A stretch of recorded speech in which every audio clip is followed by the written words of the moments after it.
Mula Cabanatuan, larga pa ng ilang daang kilometro para marating ang Tugigaraw. Ang pakay naman natin dito, ang wow na Ibanag Longganisa. Gawa naman sa karne ng kalabaw. Sa pag-iikot sa Tugigaraw, nakilala namin ang ating ka-wonder na si Arsenia. Gumagawa ng homemade Ibanag Longganisa.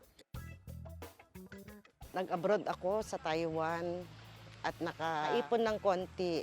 Kaya pag-uwi ko, yun na ang ginawa kong puhunan para mapalaki ko yung longganisa, yung Ibanag Longganisa. Pangunahing kabuhayan na rin nila ang paggawa ng Ibanag Longganisa. 2010 ako nag-start na naglongganisa. Nagsimula ako muna sa pakonti-konti, 5 kilos, hanggang na ano ko yung tamang timpla na perfect ko po, at yun na po ang binalik-balikan ng mga customer ko.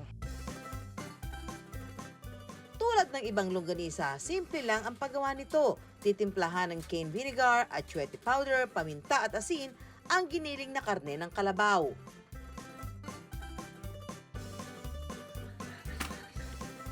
Ang Ibanag Longganisa kasi maraming bawang at malaman siya. May taba din na ilalagay pero konti lang siya. Ibinabalot ang longganisa sa balat ng isaw ng baboy, itinatali sa kaipiniprito hanggang sa maging golden brown.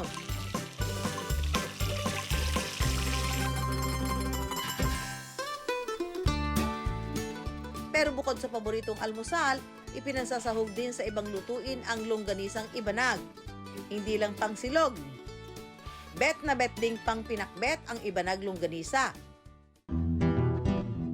Aalisin muna ang balat ng longganisa para mas mabilis lumabas ang mantika na magpapalasa sa mga gulay. Kahit hindi na natin lagyan ng mantika kasi po itong longganisa is nagmamantika naman po. Kapag luto na ang longganisa, sunod na igigisa ang luya, sibuyas, bawang at kamatis. Lagay na po natin itong mga gulay. Unahin po natin itong talong.